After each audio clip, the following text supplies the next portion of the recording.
ஓ மகா கணபதியை போற்றி வெற்றிவேல் முருகனுக்கு ரோகரா. இந்த பதிவில் கந்தர் அனுபூதியிலிருந்து நம்ம 31வது பாடலை பார்க்கலாம். மிக சிறப்பு வாய்ந்த பாடல். இந்த பாடலில் அருணகிரிநாதர் நமக்கு மிக முக்கியமாக 2 செய்திகளை சொல்கிறார். ஒன்று, நம் போன்ற மனிதர்கள் இந்த பிறவியினும் சுழற்சியிலிருந்து வெளியே வரணும், விடுதலை வாங்கணும் அப்படின்னா நாம் செய்த வினைகளை நாம் கழித்தே ஆக வேண்டும், வேறு வழியே கிடையாது. ஒன்று. இரண்டாவது, அப்படி அந்த வினையை கழிப்பதற்கு நமக்கு இந்த வாழ்க்கைன்னு ஒன்று தேவைப்படுது. அப்போ தான் அந்த வினையை கழிக்க முடியும், இல்லைனா முடியாது. அந்த வாழ்க்கை கொடுத்த இறைவன் பரம்பொருள் முருகனுக்கு நன்றி சொல்லும் விதமாக அந்த பாடலை அமைச்சிருக்கார். அவ்வளோ சிறப்பு. பாடலை பார்க்கலாமா? பாழ்வாழ்வெனும் இப்படுமாயிலே வீழ்வாய் என என்னை விதித்தனையே, தாழ்வானவை செய்தன தாமுலவோ வாழ்வாயினி நீ மயில் வாகனனே. நாம் வாழ்ந்து கொண்டிருக்கின்ற இந்த வாழ்க்கை எப்படியாப்பட்டது? பாழ்வாழ்வு எனும் இப்படுமாயிலே. நம்முடைய வாழ்க்கை பாழ்வாழ்வு, மிகவும் தாழ்ந்த வாழ்வு. நம்ம சொல்லுவோமே பாழா போன வாழ்க்கைன்னு சொல்லுவோமே, அதான் பாழ்வாழ்வு. ஏன் எப்படி சொல்கிறார்? நாம் ஒவ்வொருவரும் எத்தனையோ பிறவைகள் நம்ம பிறந்து வந்திருக்கோம். அதுதான் ஏற்கனவே அருணகிரிநாதர் குறிப்பிட்டார். என்ன சொன்னார்? மின்னே நிகர் வாழ்வை என அப்படின்னு சொன்னார் இல்லையா? நம்மளோட வாழ்க்கையே மின்னல் போன்றது, வரும் போகும், தற்காலிகமானது, நிரந்தரமே கிடையாது. ஆனால் நம்ம அதை நிரந்தரம் நம்ம நினச்சின்னு இருக்கோம். அப்படி நிரந்தரம் நினைச்சுட்டு இருக்க அந்த தவறினால், அது ஏன் அந்த நிரந்தரம் நினச்சிட்டு இருக்கோம்? அதுதான் மாயை, பெரிய மாயை. அந்த தவறினால் நம்ம நிறைய தப்புகள் செய்துகிட்டே இருக்கோம். ஆகவே தீய வினைகளும் வந்துடுது. அந்த மாயையின் காரணமாக நாம் செய்கின்ற அந்த தீய வினைகள் காரணமாக நம்ம திரும்ப பிறந்துகிட்டே இருக்கோம். ஆகவே ஒவ்வொரு பிறவியின் போதும் அங்கங்கே கொஞ்சம் மகிழ்ச்சி இருந்தாலும் கூட நிறைய துன்ப துயரங்கள் நம்ம அனுபவித்து கொண்டே இருக்கிறோம். அந்த துன்ப துயரங்கள், நம்ம அனுபவிக்கிற துன்ப துயரங்களுக்கு அளவே கிடையாது. அது பொருளால் இருக்கலாம், மனதால் இருக்கலாம், வேறு என்ன வேணாலும் இருக்கலாம். ஆனால் நிறைய துன்பங்கள் அனுபவிக்கிறோம். ஆகவே இந்த வாழ்க்கை எப்படியாப்பட்டது? பாழ்வாழ்வு, பாழா போன வாழ்வு, துன்பங்கள் நிறைந்த வாழ்வு. நம்ம படுற கஷ்டத்துக்கு அளவே கிடையாது. ஆனால் அதை நம்ம நிரந்தரம் நினச்சிட்டு இருக்கிறதுனால இதை என்ன சொல்லியிருக்காரு அவர்? இப்படு மாயையிலே.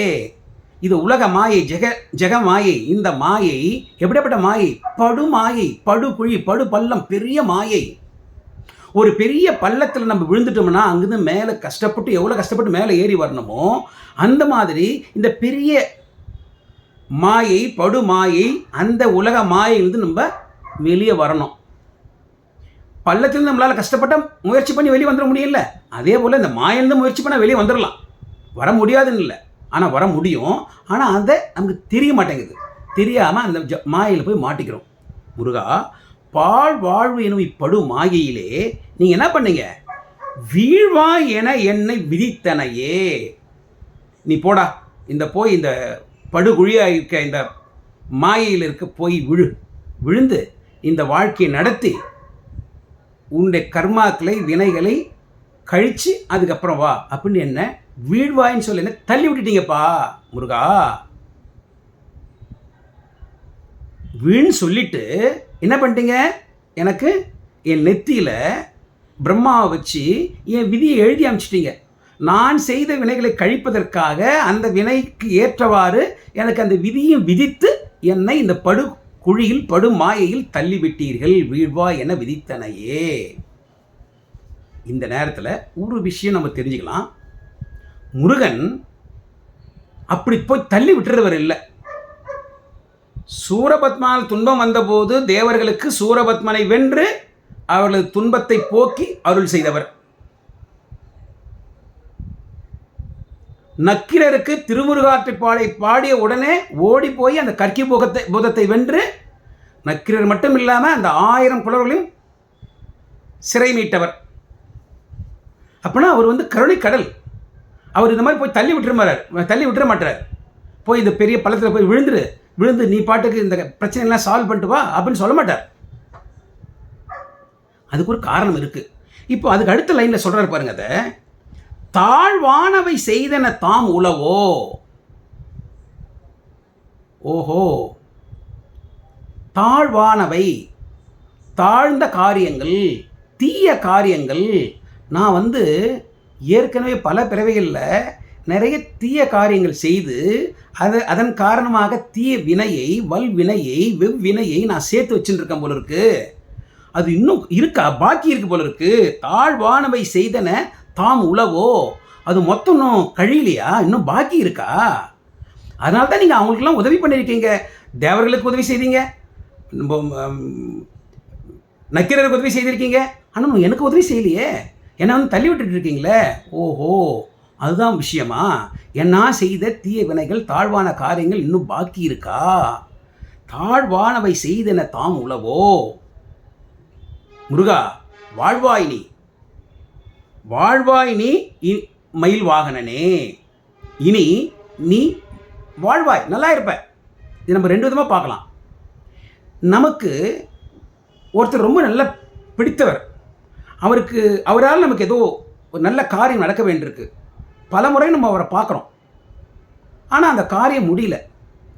அதுக்கப்புறம் நமக்கு ஒரு கடைசி நிலைக்கு தள்ளப்படுறோம். அப்போ நம்ம பெரும்பாலும் என்ன சொல்லுவோம், நிறைய பேர் சொல்கிறத நம்ம கேட்டிருப்போம். சரி என் நிலைமை இப்படி தான் போல இருக்குது, நீ மட்டும் நல்லா இருப்பா அப்படின்ற நம்ம சொல்லுவோம் இல்லையா? அந்த மாதிரி கூட ஒரு பக்தன் முருகனை சொல்வதாக எடுக்கலாம்.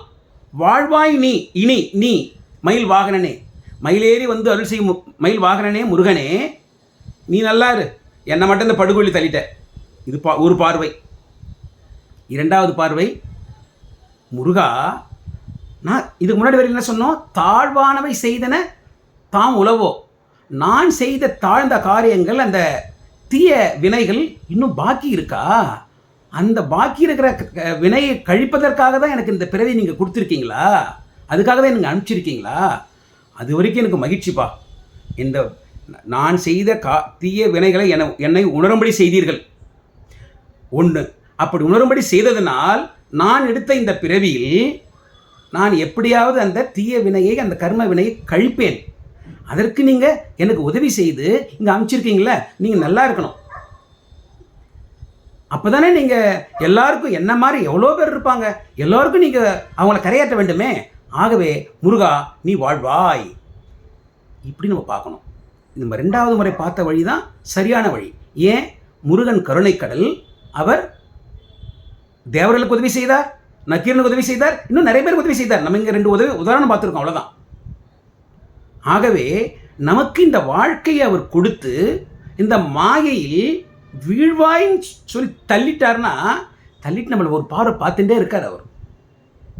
நீ செய்த வினை நீதான் கழிக்க வேண்டும், வேற வழி கிடையாது. அதை கழிப்பதற்காக உனக்கு இந்த வாழ்க்கையை கொடுத்திருக்கின்றேன், நீ கழித்துட்டு வா அப்படின்ற அந்த நிலையிலே நம்மளை இந்த வாழ்க்கைக்கு அமைச்சிருக்கார். ஆகவே நம் செய்த வினையை நாம் கழிக்க வேண்டும், அதற்குரிய முயற்சிகளை நாம் எடுக்க வேண்டும்.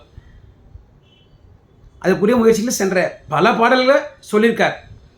நம்ம திரும்ப அதுக்குள்ளே போக வேண்டாம். ஆக அந்த மாதிரியான முயற்சிகள் நாம் எடுத்து நாம் இந்த பிறவியிலிருந்து விடுதலை அடைந்து முருகனை அடைவதற்கு நாம் முயற்சி செய்ய வேண்டும். இந்த மாயை இருக்க, இந்த உலக மாயை, ஜெகன் மாயை, நாம் எடுத்திருக்கின்ற வாழ்க்கை வாழ்வுன்னு சொல்கிறோமே, இது ஏற்கனவே நம்ம 2 பாடலை பார்த்துருக்குறோம். அதை கொஞ்சம் நினைவுபடுத்தி பார்த்துக்கலாம். இங்கே பாடல் 27 என்ன சொன்னார்? மின்னே நிகர் வாழ்வை விரும்பிய யான், என்னே விதியின் பயன் இங்கிதுவோ. ஓஹோ, இங்கே நான் செய்த விதியின் காரணமாக தான் நான் இங்கே படுகின்ற இந்த துன்பம், இந்த பாழா போன வாழ்க்கையில் நான் மாட்டின்னு இருக்கேனே, அதற்கு காரணம் நான் செய்த வினைதானோ அப்படின்னு 27வது பாடலில். இன்னொரு பாடல் 29வது பாடல் என்ன சொல்கிறார் பாருங்க. இல்லே எனும் மாயையில் இட்டனை நீ படுமாயில். இங்கே என்ன சொல்லி, இந்த பாடல் நம்ம பார்க்குற பாடல் என்ன சொல்லியிருக்கார்? பாழ்வாழ் என்னும் படு மாயையிலே வீழ்வாய் என என்னை விதித்தனையே. அதே தான் அந்த செயலும். ஆக நாம் செய்த வினையை நாம் தான் கழிக்க வேண்டும், அதற்கு உரியதுதான் இந்த வாழ்க்கை. முருகன் நமக்கு அருள் செய்து இந்த வாழ்க்கையை கொடுத்திருக்கின்றார். அந்த வாழ்க்கையை நாம் பயன்படுத்தி இந்த வினையை எப்படியாவது கழிப்பதற்கு முருகனுடைய அருளை நாடி நாம் அவரை அடைய வேண்டும் என்ற நிலையிலே இந்த பாடல் மறுபடியும் பார்க்கலாமா? பாழ்வாழ்வெனும் இப்படுமாயையிலே வீழ்வாய் என என்னை விதித்தனையே, தாழ்வானவை செய்தன தாம் உலவோ வாழ்வாயினி நீ மயில் வாகனனே. வெற்றிவேல் முருகனுக்கு அரோகரா, ஞானவேல் முருகனுக்கு அரோகரா, கந்தவேல் முருகனுக்கு அரோகரா. தவறாக உங்கள் கருத்துக்கள் இந்த கமெண்ட்ஸில் பதிவு பண்ணுங்கள். வெற்றிவேல் முருகனுக்கு அரோகரா. ஓம் சரவண பவ.